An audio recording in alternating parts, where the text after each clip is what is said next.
안녕하세요. 출발 증시와이드 최리나입니다. 중국의 1분기 성장률 부진 악재에 미국까지 급락하고 말았습니다. 나스닥과 S&P 500이 모두 2% 넘게 빠졌었는데요. 또 장 막판에 보스턴 마라톤 대회에서 두 차례 폭발로 추정되는 사고가 발생해 2명의 사망자가 나왔다는 안타까운 소식도 전해졌습니다. 결국 투자 심리가 막판에 또 더 좋아지지 못했다라고 보시면 될 텐데 중국의 성장률 부진 여파로 금값은 9%, 은값은 하루 만에 11%나 폭락하고 말았습니다. 원자재 관련 에너지 주가가 부진한 것은 두말할 필요가 없겠는데요. 유럽까지 얼마나 빠졌는지 관련된 뉴스들까지 챙겨보겠습니다. 네, 중국의 1분기 성장률은 7.7%밖에 나오지 않았습니다. 예상치인 8%, 전분기 7.9%보다 못한 결과였습니다. 경기 둔화 우려가 고조됐고 이제 중국의 경기 회복세는 2분기 이후에나 기약할 수 있다는 전망까지 나와 있습니다. 이런 가운데 미국의 지표도 부진했죠. 미국의 주택시장지수가 6개월 내 최저치, 뉴욕주의 제조업 지수도 예상보다 좋지 않았습니다. 때문에 뉴욕 증시는 G2 지표 부진으로 2% 넘는 급락세가 나스닥과 S&P 500에서 드러났고요. 유럽도 이틀 연속 뒷걸음질 쳤습니다. 한편 JP모건 웰스파고의 바통을 이은 또 하나의 은행주죠. 시티그룹의 실적은 괜찮았는데요. 1분기 깜짝 실적이란 평가를 받았습니다. 이익과 매출 모두 예상을 웃돌았습니다. 한편 금값은 중국의 성장률 부진 여파로 33년 내 최대 폭으로 밀렸는데요. 10% 가까이 하락했고 원유도 이제 88불, 곡물도 동반에 추락했습니다. 네, 계속해서 출발 증시와이드 일부의 주요 코너들입니다.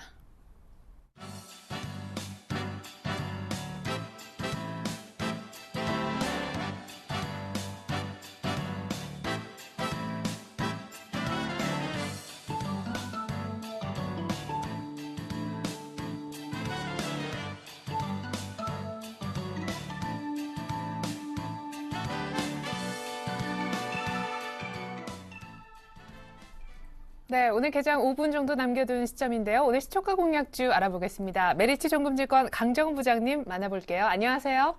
네, 안녕하세요. 네, 지난주 수요일 시초가 대비 3% 정도만 공략하겠다라고 룰을 바꾸신 이후에 굉장히 성적이 좋습니다.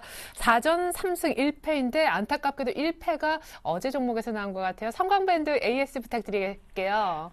네, 원칙적으로 3% 일단 시초 대비 하회했기 때문에 시초가 23,600원에 출발했는데 3% 22,900원, 22,800원 정도는 설치를 했습니다. 23,100원에 정도 끝났습니다만 원칙적으로 손절이 맞고요. 오늘 또 시장이 좀 많이 안 올 것 같습니다. 그래서 오늘 일단 원칙적으로 대응하시고요. 제가 시초가 3% 공략주는 원칙적으로 꼭 대응하시기 바라겠습니다. 네, 시초가 대비 3% 오르면 승, 그리고 그 반대면 패, 그리고 이도저도 아니면 저희가 무승부로 처리해서 누적 승수를 한번 여러분들께도 알려드리고자 합니다. 그나저나 오늘 시초가 공략 종목이 현대건설 맞나요? 네, 맞는데 오늘 좀 이렇게 하고 싶지는 않습니다만 네네. 해야 될 것 같아요. 예, 아니 근데 실적 걱정 네. 때문에요, 건설주. 네네네.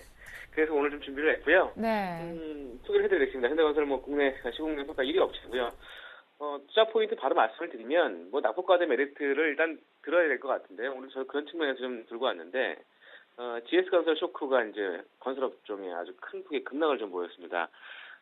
그동안 현대건설 같은 경우에는 작년 3분기부터 이제 실적 턴어라운드를 좀 이어가는 모습을 보였었는데 역시 이 GS건설 쇼크로 같이 좀 동반 급락하는 모습을 보였습니다. 현대차 그룹 인수 이후에 정문 시설을 좀 거친 상황이고요. 지난 2010년과 2011년 2,500억의 해외 손실 계상 비용 발생이 이제 즉각적이고 보수적 회계 처리로 이익 투명성이 높은 측면이 좀 있었는데 GS건설 때문에 같이 좀 엮인 그런 모습이라고 보시면 되겠고요. 올해 약 24개 해외 프로젝트 완공이 예정되어 있습니다. 공사 잔액 2조 8천억 규모고, 그동안 문제성 현장으로 인식되던 아랍에미레이트 A 보주로 공사라든가 KOC 파이프라인, 이런 그 공사가 현대차 그룹의 이제 M&A 이후에 정밀 시설을 거쳐서 이 두 현장에 대해서 이제 2,500억 원의 손실 계상을 했습니다. 그래서 올해는 약 600억 원의 추가 원가 계상을 계획하고 있고, 추정 영업이익도 940억, 지난해 대비해서 한 20% 증가할 것으로 전망되고 있는 상황입니다. 그래서 이익 신뢰도가 좀 높은 여러 가지 손실 예상도 하는 부분이기 때문에 큰 리스크가 좀 없는 부분인데 GS건설 때문에 좀 현대건설 다시 엮인 게 아닌가 싶고요. 그런 측면에서 이제 현대건설이 좀 낙폭 과대 측면에서 단기 반등은 좀 나오겠다라고 판단을 해서 오늘 준비를 했고요. 뭐 GS건설의 경우에 이제 실적 조건으로 인해서 뭐 건설사의 이실도가 좀 문제가 제기됐습니다만 현대건설은 뭐 3분기부터 지속적인 턴어라운드를 좀 보여왔고 뭐 현대차 그룹 편입 이후에 뭐 전 현장의 검수 조사와 이제 원가 재산정 여러 가지 이제 원가 절감 정책으로 이제 이익 투명성이 가장 높은 건설사입니다. 그래서 최근에 낙폭 과대는 단기 반등의 어떤 기회다 이렇게 좀 판단을 해서 오늘 준비를 했고요. 뭐 밸류에이션을 한번 점검하게 되면 올해 영업이익은 지난해 대비해서 8% 이상 증가할 것으로 전망을 하고 있고 뭐 2년 평균 PER 13.8배 정도 적용하면 7만 원 정도까지 6만 8천에서 7만 원 사이에 밸류에이션 매력이 좀 있고 최근에 낙폭 과대가 그런 측면에서 기관 매도가 나오고 있습니다만 외국인은 저가 매수가 좀 유입되는 모습을 보여서 오늘 10가 3% 공략주로 현대건설을 준비했습니다. 네, 근데 오늘 삼성 엔지니어링의 실적이 나오는 날이잖아요. 혹시 장중에 나오게 되면 같이 좀 흔들리지 않을까 걱정도 되는데. 그래서 현대건설뿐만 아니라 오늘 제가 제시한 종목은 철저히 지켜주시기 바라겠습니다. 예, 알겠습니다. 자, 현대건설 오늘 시초가 공략주로 얘기를 해주셨는데 오늘 빠르게 3%는 빨리 좀 확보할 수 있었으면 좋겠네요. 지금까지 시초가 공략주 현대건설 설명을 메리츠 정금증권 강정훈 부장님을 통해서 들어봤습니다. 감사합니다. 네, 고맙습니다.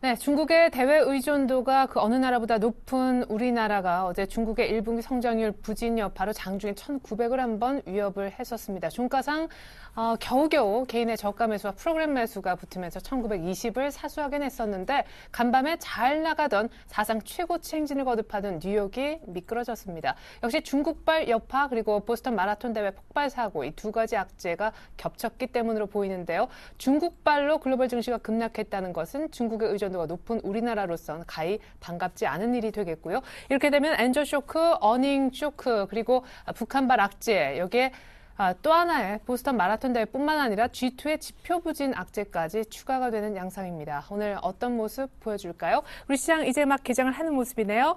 4월 16일 화요일 우리 시장 열렸습니다. 출발 상황 상세하게 분석 도와주실 두 분의 전문가 만나보겠습니다. 유스탁의 유창희 대표님, 골든이글 투자자문의 정태근 팀장님 함께해 주시겠습니다. 안녕하세요. 네, 반갑습니다. 자, 유창희 대표님 오늘 코스피 출발이 깜짝 놀랄 만한 네, 드디어 1,900이 있겠지. 네, 1% 정도, 1.1% 하락을 해서 시가가 1,898포인트니까 1,900포인트를 갭하락으로 하향 이탈을 시켰습니다. 일단 뭐 차트를 좀 먼저 봐야 되지 않을까 싶습니다. 제일 중요한 거는 지금 시장 자체가 1,920-30포인트가 강한 지지력을 형성하고 있었던 상황에서 이 자리가 좀 하향 이탈됐기 때문에 일단은 최악의 경우는 1,850선까지는 열어놔야 된다라는 부분들 대응하셔야 되지 않을까 이럴 때는 뉴욕하고 커플링도 참 잘 되네요. 그러게요. 우리나라가 뭐 오를 때는 디커플링이고 빠질 때는 좀 커플링인데 예. 일단은 뭐 어저께 워낙에 미국 증시 같은 경우 5개월 내 최대치로 좀 빠진 것이기 때문에 그 영향을 좀 받는 것 같아요. 그래서 일단은 우리나라 증시 역시 조금 하락세를 조금 더 이어갈 가능성이 있다고 생각을 하는데 제가 보기에는 여기서 뭐 추가적으로 막 낙폭을 엄청나게 키우기보다는 한 1900 전후로 해가지고 지지력을 좀 형성하지 않을까 생각을 하고 있습니다. 어쨌든 우리나라가 먼저 좀 빠졌던 부분이 있기 때문에 그리고 또 이제 오늘은 국내적으로 이제 추경에 대한 기대감도 있기 때문에 좀 봐야 되지 않을까 생각을 좀 하고 있는데 일단은 제가 봤을 때 1900포인트 지지가 되는지 여부 좀 체크하셨으면 좋겠고 어쨌든 최근에 우리나라 증시를 본다라면은 오늘도 그걸 좀 기대하고 있지만 개인적으로 해외 증시에 좀 많이 빠졌을 때 우리나라는 의외로 선방했던 모습을 좀 몇 번 연출이 됐었기 때문에 그러한 부분이 좀 연출되는 체크하셨으면 좋겠고요. 일단은 그래서 1900포인트 전후 지지 여부 좀 체크하셨으면 좋겠고 수급을 좀 보신다라면은 어저께 외국인 선물을 7,000개 넘게 매수가 들어왔었습니다. 그렇기 때문에 오늘도 외국인이 선물을 강하게 매도가 나오지 않는다라면은 제가 봤을 때는 시장이 아주 나쁘진 않을 것 같다는 부분들 좀 체크하셨으면 좋겠고 오늘 외국인이 한 2-3천 계약 이상 선물이 매수가 들어온지 여부 혹은 매도가 나온다고 하더라도 어저께 선물 매수가 들어왔던 부분들에 대해서 다시 매도가 엄청나게 쏟아지는지 아니면은 그냥 한 1-2천 계약 정도 매도 수준에서 마감이 되는지 여부 좀 체크하셨으면 좋겠고 그러면서 외국인 유가증권 매수가 매도로 나오고 있는데 이러한 부분들이 얼마나 매도가 조금 더 확대가 될 수 있는지 아니면은 매도가 확대가 안 되고 잘 마무리가 될 수 있는지 여부를 좀 체크하시면서 시장을 좀 바라보셨으면 좋겠고요. 시가총액 상위 종목을 보신다면 뭐 전체적으로 하락세를 보이고 있습니다. 뭐 삼성전자가 0.3%, 뭐 현대차 그룹들이 뭐 한 1% 전후로 하락을 하고 있고요. 그리고 이제 뭐 한국전력이라든지 LG화학, 신한지주 역시 좀 하락세를 보이고 있는데 어저께 미국 증시를 보신다라면은 중국이 경제 성장률이 7.7%, 그러니까 시장에서는 8% 예상하고 있었는데 그것보다 좀 안 좋게 나오다 보니까 에너지 관련된 종목군들하고 뭐 금값이 뭐 33년 내 최대치로 폭락을 했었는데 뭐 그러한 영향이 있는 이제 우리나라 같은 경우는 SK이노베이션이라든지 LG화학, 뭐 롯데케미칼, 그리고 고려아연 같은 종목군들이 좀 있을 텐데 이러한 종목군들 특히 지금 SK이노베이션 같은 경우는 약 2.4% 정도 하락을 보이고 있다는 부분들. 네. 화학주들이 오늘도 중국 관련된 종목군들 소재주들이 좀 쉽지 않다라는 부분들을 좀 지켜보면서 대부분의 중국 관련된 소재주들이 좀 연저점을 갱신하고 있기 때문에 네. 오늘도 추가적인 하락이 나온지 여부를 좀 체크를 하시면서 대응해야 되지 않을까 생각 좀 하고 있습니다. 네. 자, 이어서 코스닥의 분위기를 보기 이전에 일본 니케이 출발 사항도 살펴드리고자 합니다. 미국 재무부의 그 반기 환율 보고서에서 엔저에 대한 약간의 그 경계성 발언이 있었었는데 그 이후로 어제도 1% 이상 좀 밀렸었고 오늘도 출발이 거의 2% 가까이 개파락하고 있는 일본 니케이의 상황입니다. 일본도 결국 같이 조금 주춤하는 그런 양상이네요. 어제 5일선 정도 걸쳤었는데 오늘 그보다 더 밑에서 출발하고 있습니다. 자, 코스피도 1% 정도 빠지면서 1900에 겨우겨우 출발했었었는데 코스닥도 마찬가지로 개파락 출발이라고요. 예. 어저께는 1% 넘는 상승을 보였지만 네. 반대로 출발을 하고 있습니다. 정확하게 1% 하락한 548.45포인트 현재 출발을 하고 있습니다. 자, 중요한 것은 개파락 출발하고 난 이후에 코스피가 하락폭을 만회를 하듯이 코스닥도 지금 현재 낙폭을 현재 만회를 하고 있습니다. 그래서 555포인트 회복 시도를 현재 하고 있는데요. 지금 현재 오늘뿐만 아니라 코스닥 시장 같은 경우는 아무래도 당연한 얘기가 될 수밖에 없겠지만 전고 좀 돌파를 할 것인가 아니면 기술적 반등으로 끝날 것인가 거기에 대한 분기점이라고 좀 봐야 되지 않겠나 이렇게 말씀 한번 드려보도록 하겠습니다. 네. 어쨌든 지금 현재 IT 부품주 쪽에서 외국인의 수급이 빠져나간 상황 속에서 오락 문화업종이라든지 그리고 컴퓨터 소프트웨어 쪽으로 이제 매기가 집중이 되고 있는데 이쪽이 얼마만큼 다시 한번 힘을 내주냐에 따라서 코스닥 시장의 어떤 추가적인 다양성도 좀 결정이 되지 않겠나 생각을 하고 있고요. 어쨌든 코스피 시장과 마찬가지로 빠르게 낙폭을 만회해주길 좀 기다려 봐야 될 것 같습니다. 자, 그래서 수급 한번 넘어가 보도록 할게요.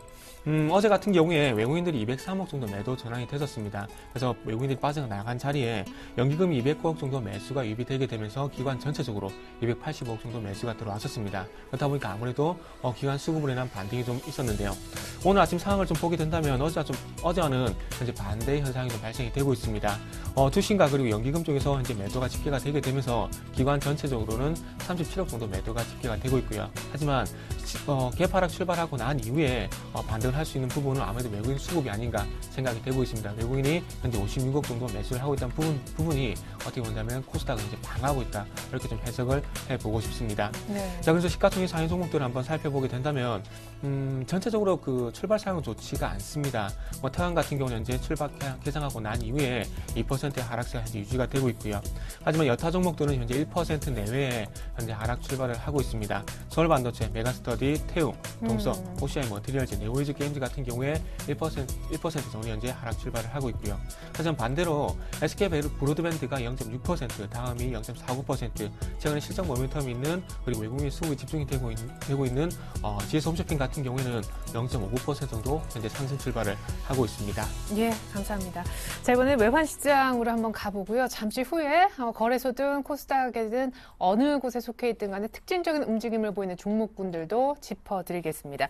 오늘 외환시장 분위기는 KB 외환선물 정경팔 팀장님 통해서 알아볼까 해요. 안녕하세요, 팀장님. 네, 안녕하세요. 네, 또 마라톤 대회에서 폭발 사고가 날 게 뭡니까? 안전자산 선호 현상이 더 커질 것 같은데 지표도 좋지 않았습니다. 오늘 원달러 환율 오를 것 같은데요. 네, 그렇습니다. 오늘 서울 외환시장은 어제 종가 대비 3원 50전이 상승한 1,124원에 개장했고요.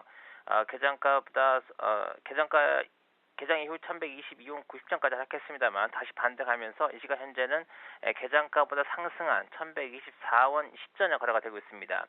오늘 환율이 상승한 것은 글로벌 경기 회복세가 둔화되는 조짐이 보이기 시작하면서 이를 반영한 글로벌 달러 강세 영향이라고 볼 수 있겠습니다. 위험 회피성 달러 강세 조짐은 어제 아시아장에서부터 시작이 되었는데요. 어제 발표된 중국의 1분기 GDP 성장률이 전분기보다 하락한 7.7%를 기록하면서 상품 시장의 전반적인 약세를 불러왔고요. 특히 금 가격이 단 하루 동안 8%가 급락하면서 30년 상품 시장 역사상 단일 변동폭으로는 최대 변동폭을 기록하면서 시장에 충격을 안겨주었습니다. 금 가격의 급락은 외환시장에서 엔화의 반등세를 가속화시켰는데요. 일본 중앙은행의 양적 완화 조치를 반영하면서 최근 수개월간 시장의 주요 시장 참여자들은 엔화를 매도하고 금을 매수하는 캐리 트레이드를 시행해왔습니다. 그러나 이번에 금 가격이 폭락하면서 상품 통화들의 약세와 함께 엔화의 반등세로 나타나고 있습니다. 지난번 발표된 미국의 주택 지표와 엠파이어 스테이트 제조업 지수가 부진한 모습을 보이는데요. 미국의 소매 판매와 월간 고용지표 부진에 이어서 지속적으로 부진한 모습을 보인 점이 중국 경제지표 부진과 함께 글로벌 경기 회복에 대한 우려를 증가시켰고요. 이 점은 외환시장에서 엔화의 강세와 함께 위험 통화들의 약세를 더욱 강화시키면서 원화의 동반 약세로 이어졌습니다. 이런 시장 흐름에 비해서 달러 원의 반등폭은 그다지 크지 않게 느껴지는데요. 어제 환율이 전일 종가 대비 8원 60전 급락한 영향을 받고 있습니다. 어제 서울 외환시장이 열리는 동안 중국 경제 지표의 부진과 호주 달러의 급락이 진행되고 있었습니다만 달러 원에게 직접적인 영향을 주지는 못했는데요. 이것은 미 재무부의 환율 보고서 영향이 크다고 보고 있습니다. 엔화의 움직임에 주목하겠다는 미 재무부 언급과 함께 중국의 위안화 절상 요구가 국제 외환시장에서 엔화와 위안화의 강세로 나타났고요. 국내 외환당국의 개입과 관련된 점도 언급이 되었다는 점이 알려지면서 당국의 매수 개입에 대한 강도가 약해질 것으로 기대한 서울시장 참여자들이 고점 매도 물량을 내놓으면서 달러원이 급락한 것으로 보여집니다. 그러나 이제 글로벌 경기 회복 불안에 따른 글로벌 달러 강세가 재개되고 있는 만큼 달러원이 반등세를 이어갈 것으로 보이고요.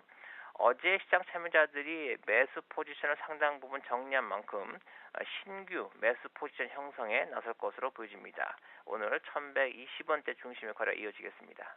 네, 감사합니다. KB 외환선물 정경팔 팀장님의 분석 들어봤습니다. 잘 들었습니다. 네, 감사합니다.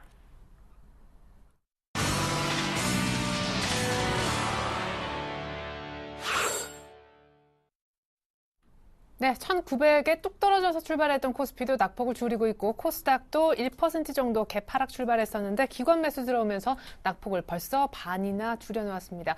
자, 고수들의 작전 타임 함께 하실 시간이 왔는데 오늘 만나보실 고수는 주식회사 알파라이징 스탁에 계시는 정재훈 실장님이 되겠습니다. 실장님, 오늘 1,900 결국 보고 말았네요. 어떤 작전 필요할까요?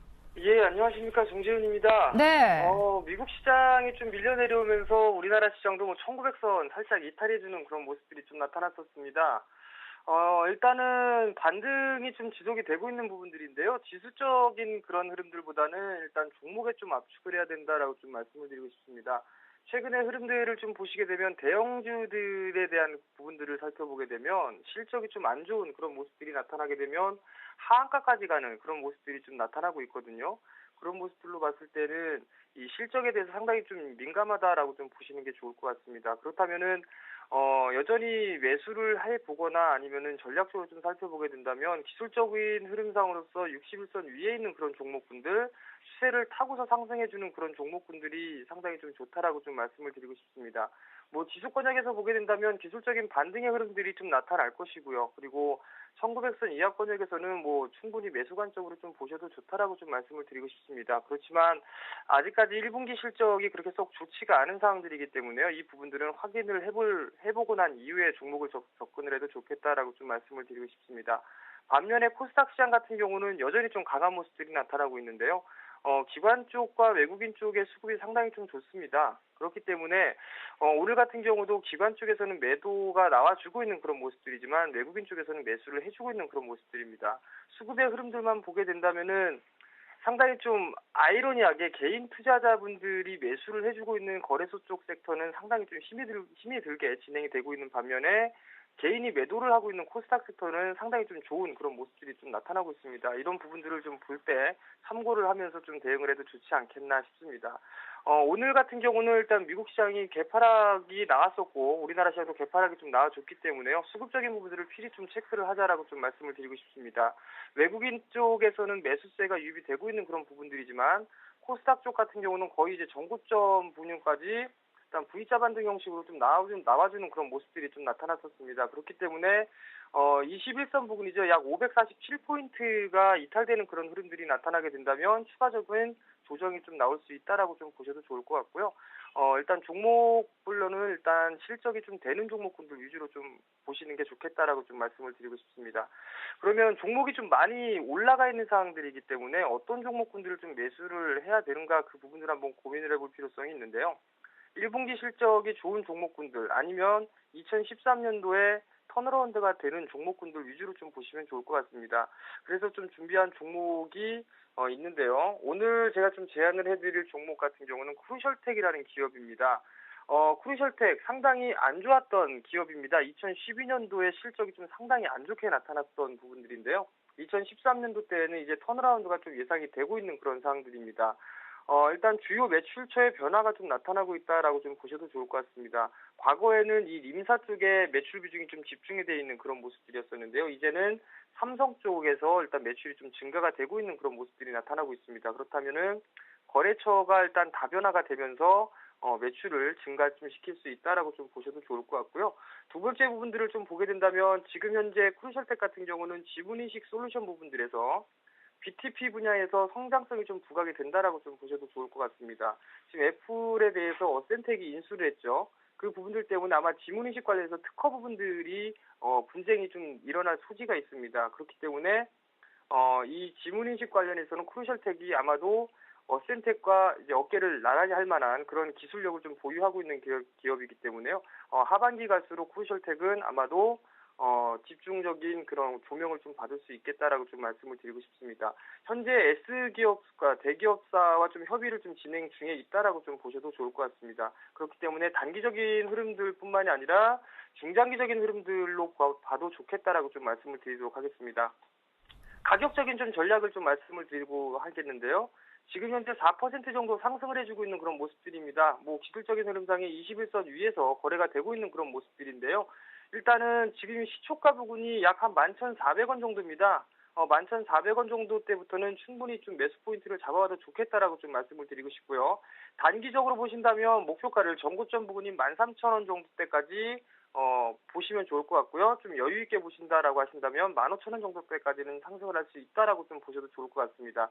손절 라인은 좀 짧게 61선 부근입니다. 1,700원이 이탈되는 흐름들이 나타나게 되면 손절로 좀 대응을 해 나가도록 하겠습니다. 네. 지수보다 종목, 그러나 무엇보다 오늘 개파락했기 때문에 종목별로도 수급 잘 보자 라시면서 오늘 크루셜텍을 얘기해 주셨습니다. 알파라이징 스탁 정재훈 실장님의 작전 들어보셨고요. 계속해서 출발 키포인트 브리핑이 이어집니다.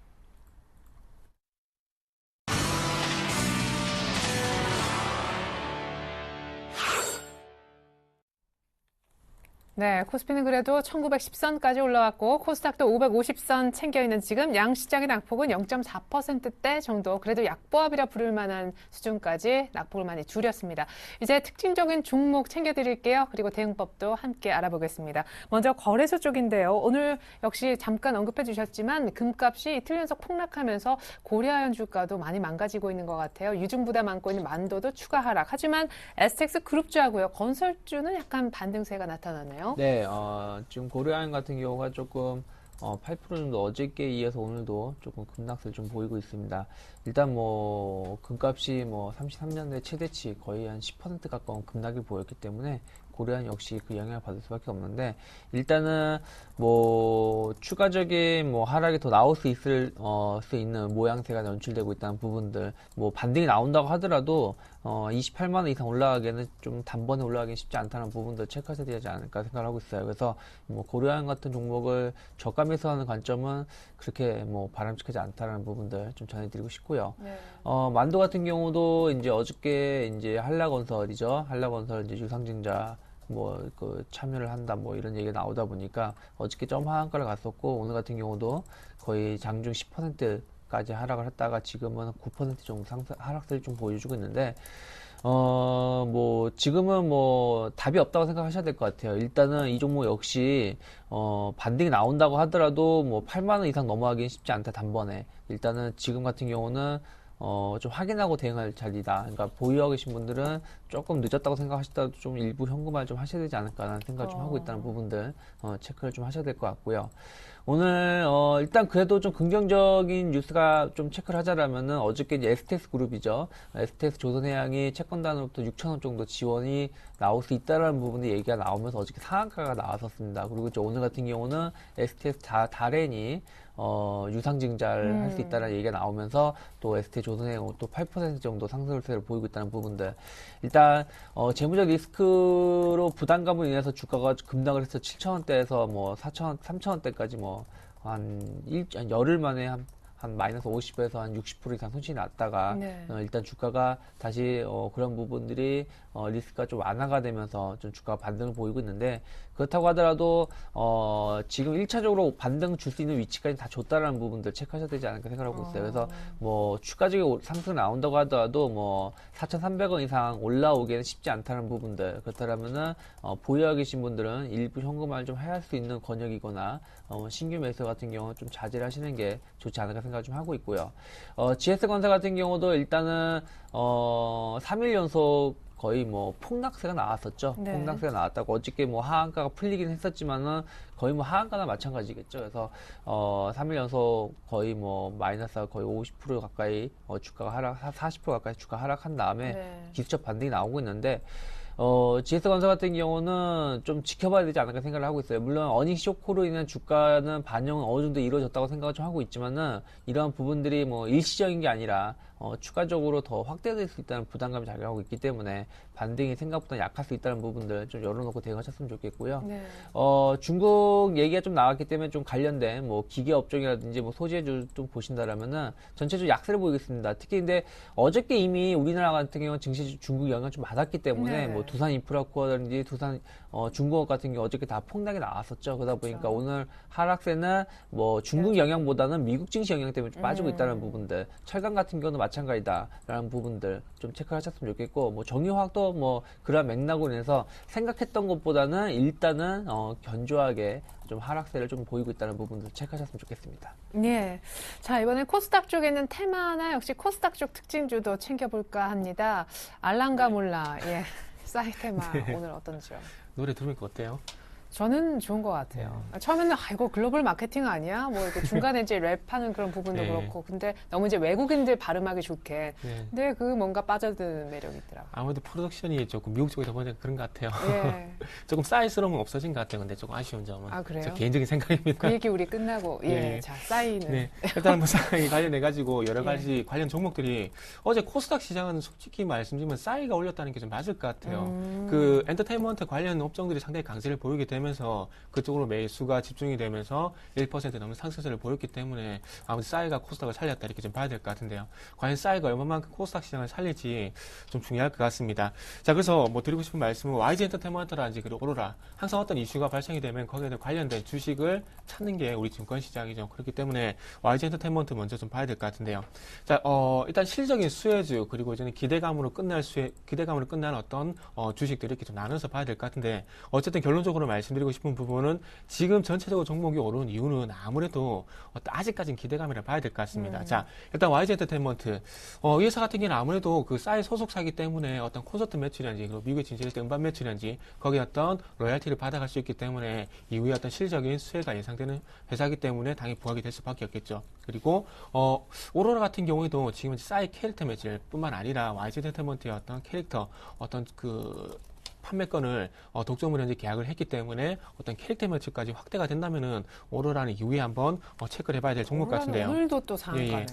이건 조금 너무 과하다고 좀 봐야 되겠죠. 근데 요새 최근에 좀 이런 것 같아요. 그 오르면 상당히 크게 급등을 하고요. 그리고 빠지면 상당히 급락하는 게 특징인 것 같은데 그만큼 시장 심리가 양분이 되는 것 같습니다. 긍정적인 심리, 완전히 양분이 되는 것 같은데 네. 어쨌든 오로라 같은 경우는 어떤 그런 긍정적인 심리가 반영이 되면서 4일 연속 상한가 상당히 조금 과한 면은 없지 않아 있는 것 같아요. 그래서 이후에 뭐 콘서트 그 캐릭터 매출 이런 것도 한번 보시는 게 좋을 것 같고요. 네. DI라든지 그리고 DID 그런 것 같은 경우에는 조금 아무래도 조금 그 기대감이나 봐야 될 것 같아요. 단순히 싸이 아버지가 대주주로 있다는 이유로만으로 오르기 때문에 네. DI는 조금은 아닌 것 같고요.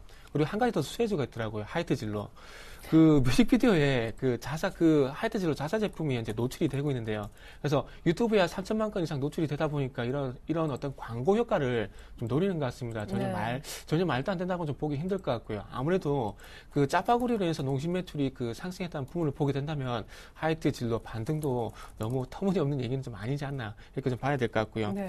그래서 어쨌든 뭐 싸이 관련주들 강세를 보이고 있는데 일단은 접근을 하셔서 물론 수익을 낼 수 있으면 좋겠습니다. 하지만 접근을 하실 때 내 것이 아니라면 그리고 지금의 변동성을 감안할 어떤 자신이 있으시다면 그런 전제 조건을 깔고 제가 보기에는 접근을 하는 게 맞을 것 같아요. 그게 아니라면은 그냥 단순 관련 테마로 한번 체크를 해보시는 게 맞을 것 같습니다. 네, 그리고 전일에 유증 얘기 나와서 소위 점한가 들어갔었던 액터즈 소프트가 하루 만에 곧바로 제법 강한 반등세를 주고 있거든요. 이쪽 분석 좀 부탁드리겠고, 하이셀이란 종목도 M&A 소식 들어오면서 오늘 급등이네요. 예.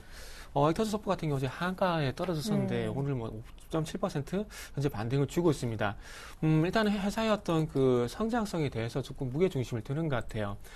회사지면 이제 어떤 부분들을 진행을 하고 있냐면 밀려나서라는 카드 게임을 온라인으로 좀 만든 건데 네. 그게 지금 이제 대만이라든지 그리고 베트남 쪽으로 진출한다는 얘기가 있더라고요. 그리고 현재 중국 쪽까지 얘기가 나오고 있는데 일단은 그런 성장성이 부각이 됐었지만 유상증자 얘기가 나오게 되면서 이 자금을 그쪽으로 투입할 것이다 얘기가 나는데 1차적으로 어떤 시장 물량에 대한 부담이 이제 반영이 됐었지만은 일단 오늘 반등을 주게 된다. 반등이 만약에 전강 후강으로 끝나게 된다면은 크게 유상증자에 신경을 쓰지 않다고 좀 봐도 될 것 같아요. 네네.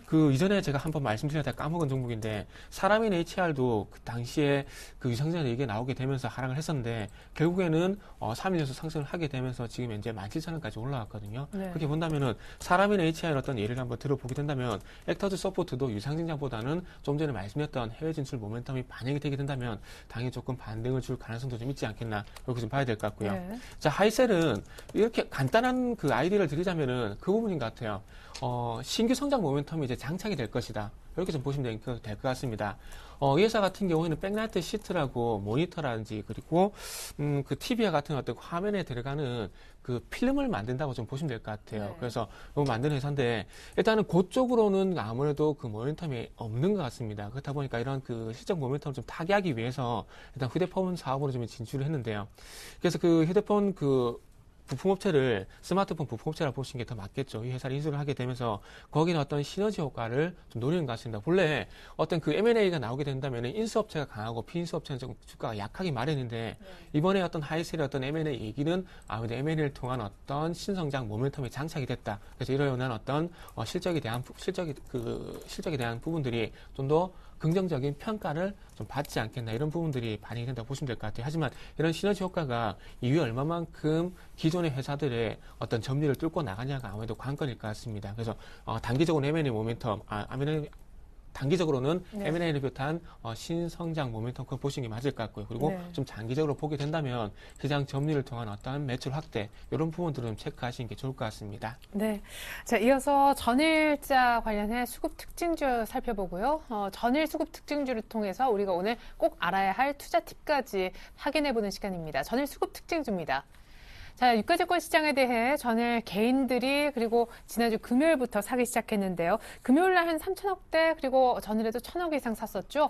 뭘 이 거래일 연속 개인들이 많이 담았나 보니까 레버리지고요. 시장 인지에는 올라가겠지. 그리고 많이 떨어진 건설 그리고 정말 이익 성장률에 대한 이제 많은 논란이 있었던 현대모비스 또 현대중공업도 같이 수주 쪽으로 해서 빠졌었는데 YG엔터도 샀고요. 삼성중공업, 조선주, 빅2가 이름이 들어가 있습니다. 그리고 전에 급락했었던 고려아연도 개인은 샀다라고 보여지고요. 자, 이어서 유가증권 시장에 대해서 기관이 전일 순매도한 종목들입니다. 하지만 기관은 건설을 정리했고 레버리지도 팔고 있네요. 고려아연 마찬가지고 전일 급락했던 두산인프라코어 중국발 대표 종목이죠. GS도 역시 기관은 매도. SK텔레콤 전일 통신주 좋았지만 기관은 팔았고요. 오늘 신저가 계속 경신하는 항공주 가운데 대한항공도 기관은 순매도 한 것으로 집계가 나오고 있네요. 유 대표님 분석부터 부탁드립니다. 네, 일단 뭐 가장 간단하죠. 개인 투자자분들은 싸다라고 생각하는 종목분들을 뭐 집중 매수하고 있다는 부분들. 이번에 성공할까요? 오늘도 보니까 철강 뭐 이런 거 개인들 사는데. 좀 쉽지 않다고 보고 있습니다. 왜 그러냐면은 이러한 종목군들이 그러니까 이런 것 같아요. 그러니까 개인 투자자분들이 저점을 대부분 종목군들이 연저점을 갱신하려고 하는 종목군을 매수하거나 연저점에서 추가로 급락이 나왔던 부분들, 특히 뭐 GS건설 같은 경우 뭐 한 3일 가까운 하한가가 나오다 보니까 한번 반등이 나오겠지라는 생각을 하고 나서 약간 단기 매매 성격으로 매수를 하시는 것 같아요. 그러다 보니까 뭐 GS건설, 현대모비스 같은 종목군들 좀 강하게 매수를 하고 있는 것 같고. 진짜 단계에 물리셨을 것 같아요. 그렇죠. 그러다 보니까 이런 종목군들이 만약에 시장이 좋아진다라면은 만약에 시장이 많이 지금 하락을 한 게 아니라 지난주 금요일부터 추가적인 상승을 보였다라면 이들 종목을 통해 수익이 날 수 있겠는데 추가적인 하락이 나왔기 때문에 상승이 아니라 하락이 나왔기 때문에 손실이 더 확대된다는 것이죠. 다만 이제 YG 엔터테인먼트 같은 경우는 싸이에 대한 기대감으로 약간 투기성으로 몰린 거라고 생각 좀 하시면 될 것 같고요. 그래서 전체적으로는 그냥 단순하게 싸다라는 생각하에, 그러니까 그 싸다라는 개념은 어떤 뭐 기업의 모멘텀보다는 단순히 주가가 뭐 직전 얼마 전보다 며칠 전보다 혹은 뭐 작년 대비해서 엄청나게 주가가 밑에 있으니까 싸다고 생각을 해서 매수하는 것 같고 반면에 이제 기관들은 그러한 종목군들 실적이 좋지 않다라고 생각하는 종목군들에 대해서 무차별적인 매도가 나오고 있다는 부분들, 그래서 그러한 물량을 개인들이 다 소화해내고 있기 때문에 일단은 결국에는 양대 축이죠. 외국인과 기관이 수급의 큰 축인데 한쪽 축에서 매도가 나오고 있다는 부분들을 본다라면은 이런 것은 조금 반등이 쉽진 않을 것 같다. 또 반등이 나온다고 하더라도 솔직히 말씀드려서 추세 전환이 아니라 기술적 반등이 가능성이 높기 때문에 조금은 보수적으로 좀 접근해야 되지 않을까 생각 좀 하고 있습니다. 네, 낙폭과대 종목에 단기로나마 들어가시는 우리 개인분들께 좀 좋은 조언이 되지 않았나 생각이 들고요. 자, 이번엔 코스닥에 관련된 수급 특징주입니다. 역시 전일 기준인데요. 자, 코스닥의 전일 기관이 한 6거래일 만인가 매도를 했었죠. 한 100억대 정도 많이 매도한 것은 아니었는데 기관이 뭘 사고 뭘 팔았는지 기관 중심으로 한번 종목을 추려보았더니 이랬습니다. 자, 기관이 가장 많이 전일에 산 종목은 SM이었고요. 두 번째로 파라다이스, 세 번째 CJ 우쇼핑, 그리고 젠백스 시젠, 컴투스 있었고 삼천리 자전거가 7번째 기관의 러브콜을 받았습니다. 자, 이어서 기관이 정리한 종목인데 참 재밌어요. 1위가 YG 엔터테인먼트였고요. 2위가 파트론, 3위가 다음, 4위가 성광밴드, 5위가 메일유업, 그리고 6위가 BHI, 7위가 상한가를 가고 오늘 또 상한가에 진입한 오로라였습니다. 기관은 전일 첫 번째 그리고 7번째로 YG 엔터테인먼트 오로라를 팔았군요. 네.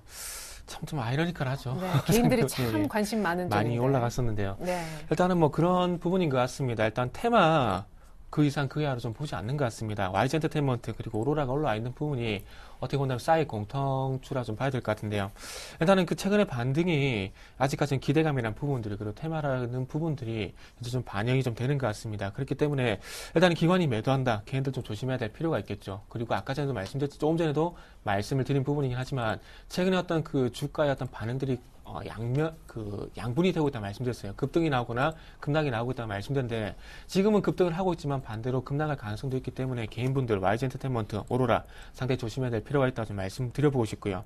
그리고 지금 이제 그 싸이 효과로 인해서 기관들은 YG 쪽보다는 아무래도 SM에 좀 더 파급 효과 좀 두는 것 같습니다. 어떤 이유인지는 저도 좀 알아봐야 되겠지만 어쨌든 싸이 효과가 발생이 되고 있지만 YG 엔터테인먼트보다는 SM을 기관들이 사고 있다는 건 분명히 한 번쯤은 짚어봐야 될 부분은 아닌가 이렇게 좀 말씀 한번 드려보고 싶고요. 그리고 젠백스 그리고 시젠, 삼천리 자전거, CJ 우쇼핑 일단 기관들 같은 최근에 추세가 좋은 종목들을 현재 골고루 기관 매수 상에 좀 담고 있다는 부분이 가장 큰 특징이라 봐야 될 것 같습니다. 그래서 어떤 그 모멘텀도 중요하지만 결국에 중요한 것은 기술적인 부분 그리고 수급이 가장 중요하다는 것이 순매수 상위로 인해서 조금 나타나는 것이 아닌가 이렇게 좀 정리를 하고 싶습니다. 네, 이어서 9시 반 지났는데요. 두 분의 오늘장 조언 구해보겠습니다. 아까 이제 1900을 오늘 지켜야 된다라고 하셨는데 지금 분위기라면 더 깨진 않을 것도 같은데요. 근데 불안하기는 참 그렇죠. 그러네요. 어쨌든 1900을 이탈했다 올라오는 거라서. 근데 일단은 뭐 1900 지지가 상당히 중요하다 저는 생각을 하고 있습니다. 그래서 오늘 좀 한마디 더 1900포인트 지지업을 좀 확인하자고 말씀드리고 싶은데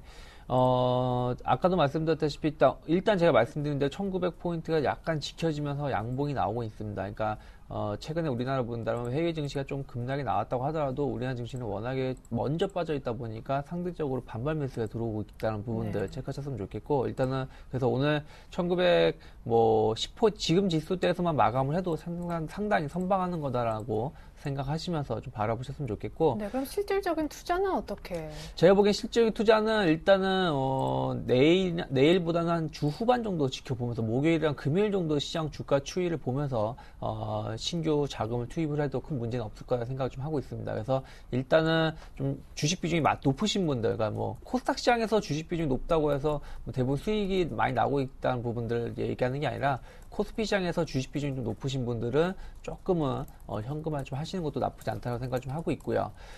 일단 오늘 1900포인트 지지여부 좀 체크하시고, 선물 쪽에서 아직은 매도가 안 나오고 있다는 부분들 체크하면서 선물 시장하고 유가증권 시장 동향을 좀 면밀히 체크를 하면서 대응하시는 게 좋지 않을까 생각 좀 하고 있습니다. 네, 자, 이어서 그래도 전일까지 상대적으로 선전했고 지금 좀 빠지고 있어도 형님과는 상황이 판이하게 다른 코스닥 아까 살펴주셨는데 코스닥에 대한 조언 좀 들어볼게요. 네, 코스닥이 이제 낙폭을 거의 다 만회를 해버렸네요. 해버렸고 지금 이제 외국인 매수가 좀 들어오게 되면서 이제 만회를 하고 있는데요.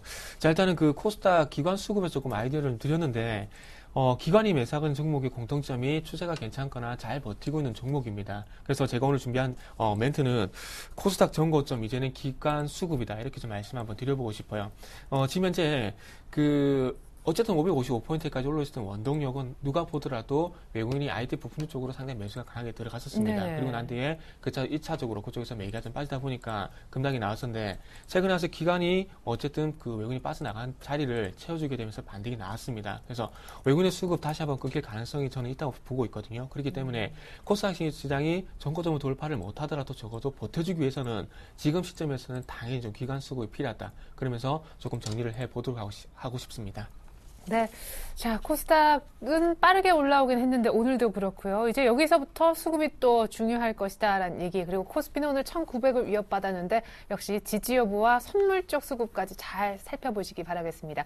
유창희 대표님, 정태근 팀장님의 분석 있었네요. 감사합니다. 네, 감사합니다.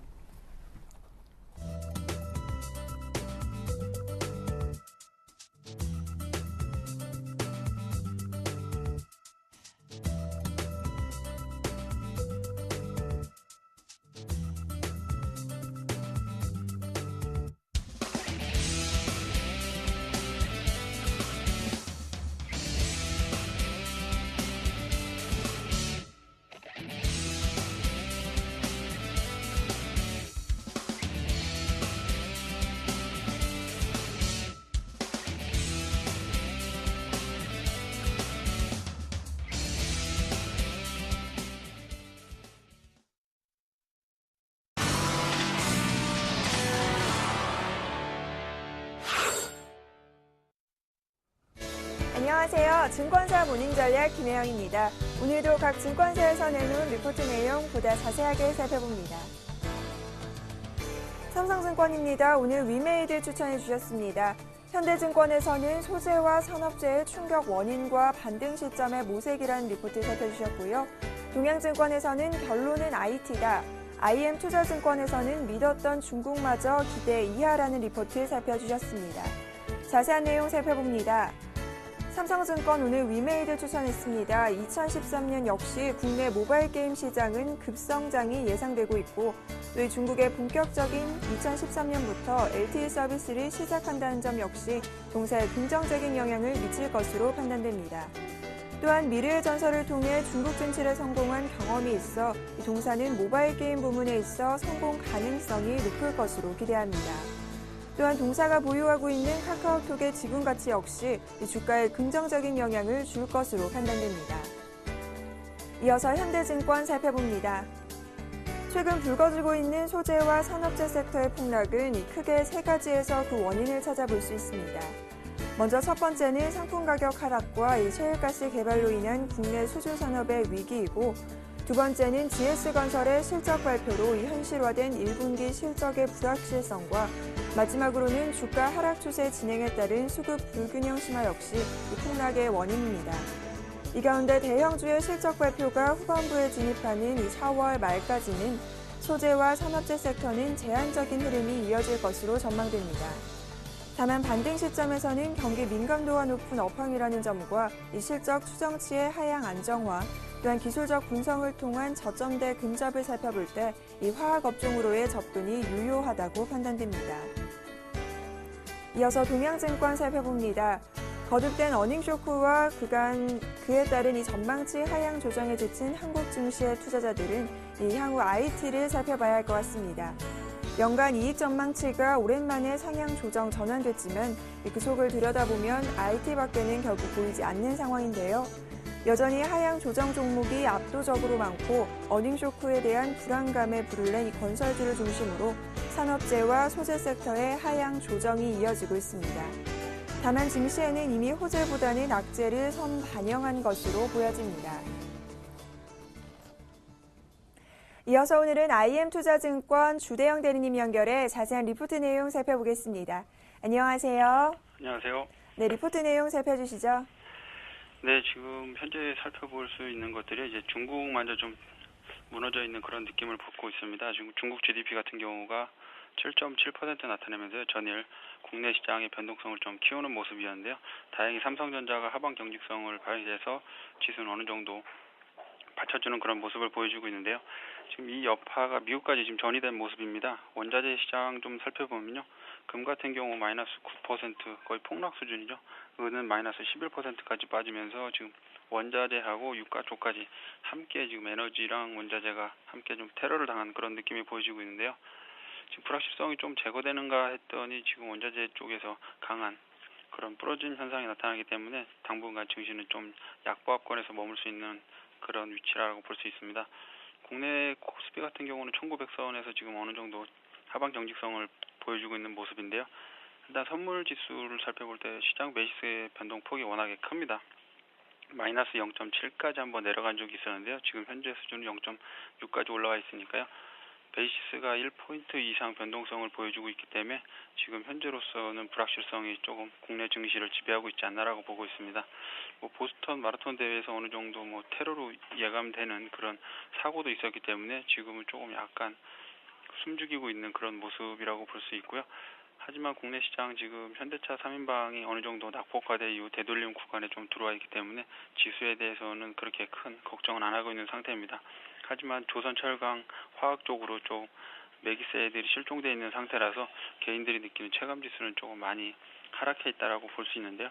악재가 너무 많기 때문에 지금 증시 반등 모멘텀이 없는데요. 역으로 보면 이런 악재들이 소멸 과정을 거치게 되면 기간 조정 형태를 띠고 상당 기간 반등하는 그런 경우의 수가 많기 때문에 지금 현재는 오히려 납작 엎드려 있다가 약간 1920선 정도만 돌파해줘도 추격 매수를 하면서 오히려 매수권에 가담할 수 있는 구간이 아닌가라고 보고 있고요. 오히려 반대로 1900선이 무너진다면 당분간 증시는 조정 양상을 좀 더 띌 것으로 보고 있습니다. 금일 관심 종목은요. 좀 전기 방어주 쪽에서 선택을 해봤는데요. 제1기획하고 SK 브로드밴드입니다. 네, IM투자증권 주대영 대리님 연결해 자세한 리포트 내용 살펴봤습니다. 오늘 말씀 감사합니다. 감사합니다. 네, 지금까지 증권사 모닝전략 김혜영이었습니다.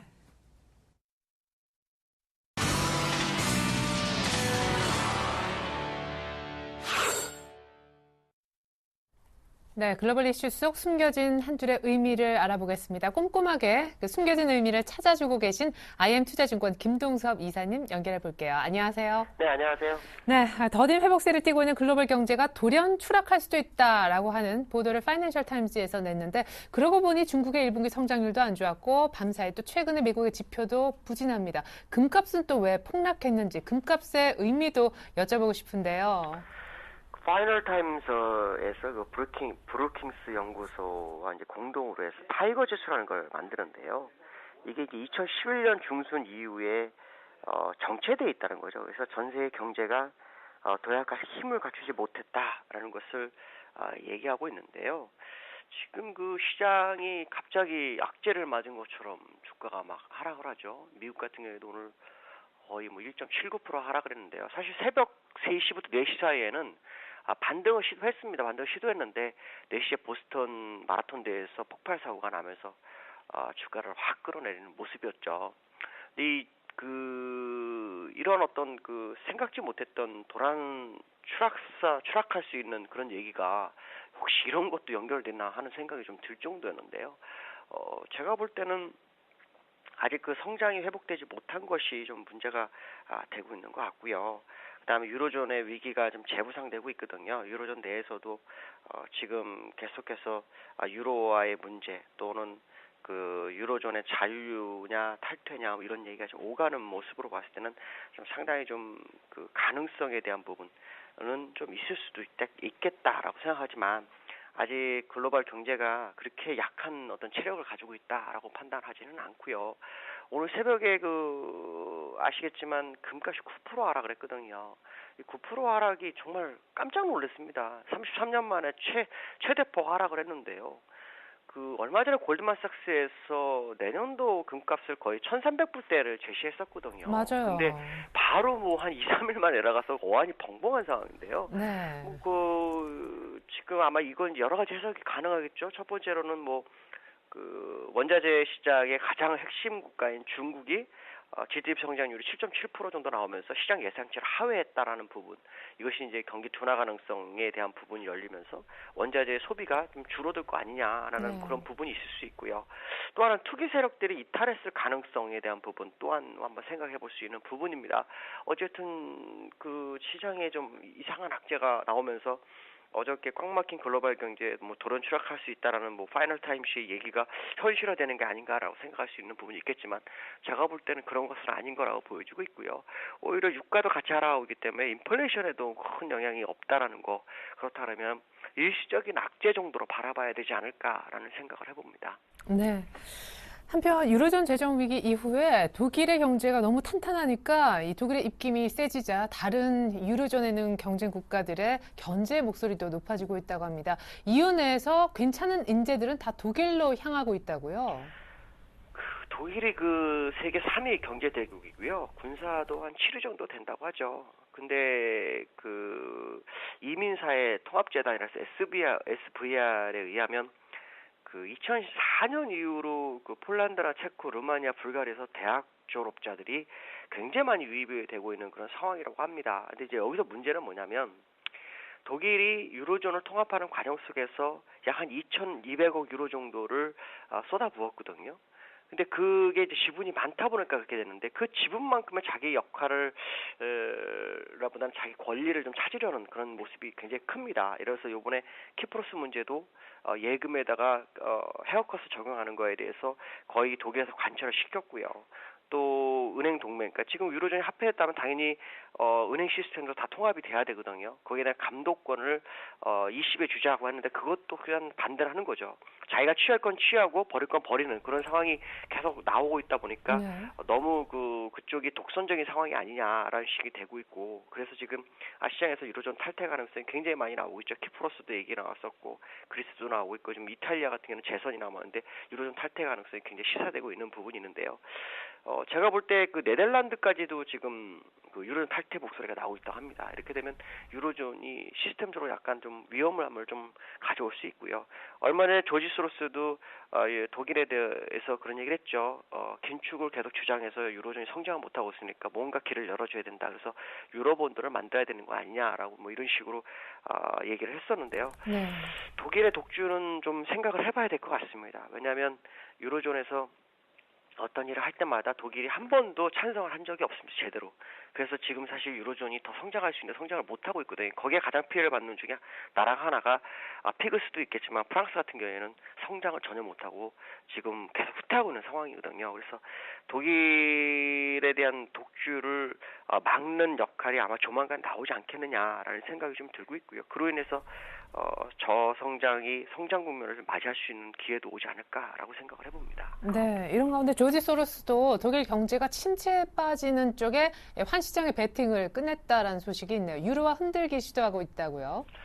조지 소로스는 환율이나 금리 쪽에 항상 배팅을 하는 스타일인데요. 지난번에 1900년 초반에는 파운드화를 공략했고 이번에는 엔화를 공략했었거든요. 예전에서 재미를 많이 봤죠. 엔화 매도 포지션을 잡아가지고 엔화가 약세가 되면서 돈을 벌고 또 엔화 약세는 주가가 뛰는데 거기 주식에 투자해서 돈을 벌고 그러고 난 다음에 이제 유로화까지 지금 손을 대고 있는데 아마도 조지 소로스 입장에서는 유로화가 한번 크게 흔들릴 거라고 생각하는 것 같습니다. 네. 왜 그러냐면 유로존 내에서 지금 온전한 나라가 독일을 빼놓고는 없어요. 유로존에서 프랑스도 지금 실업률 높고 스페인, 이탈리아 2위, 3위, 4위가 다 지금 엉망진창이기 때문에 아마도 여기에 배팅을 좀 한 것으로 좀 보이고 있고요. 만약에 조지 소로스가 이 배팅이 확실하다 그런다면 유로화가 조만간 한번 충격을 좀 받을 수 있다라는 생각을 한번 해봐야 될 것 같습니다. 네. 자, 미국과 중국의 연이은 지표 부진, 그리고 정말 때 아닌 보스턴 마라톤 대회 폭발 사고까지 코스피가 지금 1900에서 버티고 있긴 한데 참 모멘텀도 없다는 생각이 듭니다. 투자 전략 조언 구할게요. 정말 우리나라 운이 없는 것 같습니다. 왜냐하면 오늘 추경이 발표가 있죠. 네. 이 추경이 발표가 되면 시장이 일단 상승 모멘텀을 하나 가질 수 있고요. 또 하나는 북한의 대화 제의를 했던 그런 상황이기 때문에 북한과 어느 정도 지정학적 리스크를 조금이나마 해소할 수 있는 그런 상황이었는데 마라톤 대회에서 테러 비슷한 문제가 발생함으로 인해서 이것이 이제 어디에 타켓을 맞추냐에 따라 또 시장이 출렁일 수 있는 그런 부분이 있거든요. 옛날 9.11 테러 때는 오바마 제가 생각이 갑자기 안 나요. 그 9.11 테러 때도 역시 문제가 돼서 시장에 문제가 돼서 주가가 폭락한 다음에 주가를 끌어올리면서 여러 나라를 좀 공략을 많이 했었던 그런 기억이 있거든요. 네. 빈라덴이었죠, 좀 생각합니다. 그런 부분이 있다면 지금 현재의 문제가 시장에 상당히 좀 악영향을 줄 수 있는 부분이 있기 때문에 예의주시에서 봐야 될 것 같고요. 오늘 같은 경우에는 추경이 발표되는 시점을 기점으로 한번 봐야 될 것 같습니다. 추경이 이겨낼 수도 있겠다는 생각을 하고 있거든요. 왜냐하면 그동안 시장에 추경이 기대감이 시장에 전혀 반영이 안 됐기 때문에 오늘은 그걸 반영을 해주는지 봐야 될 것 같고요. 그러한 모습이 어저께 외국인에서 선물 매수가 8,000개 환매가 들어왔거든요. 그러니까 이런 모습을 본다면 충분히 추경이 오늘의 악재를 상쇄시킬 수 있을 수도 있겠다는 생각을 하기 때문에 이 부분을 좀 보면서 시장을 대응해볼 필요성이 있다라고 말씀드릴 수 있습니다. 네, 추경 모멘텀 반영 여부 그리고 보스턴 사태도 파장에 주목할 필요가 있다고 하셨습니다. 김동섭 이사님 감사합니다. 네, 감사합니다. 네, 코스닥은 상승 반전했고요. 환율도 좀 이제 많이 진정이 되는 모습입니다. 코스피만 조금 더 올라오면 될 것 같은데 일단은 2부 마치고 잠시 2부로 다시 옵니다. 고맙습니다.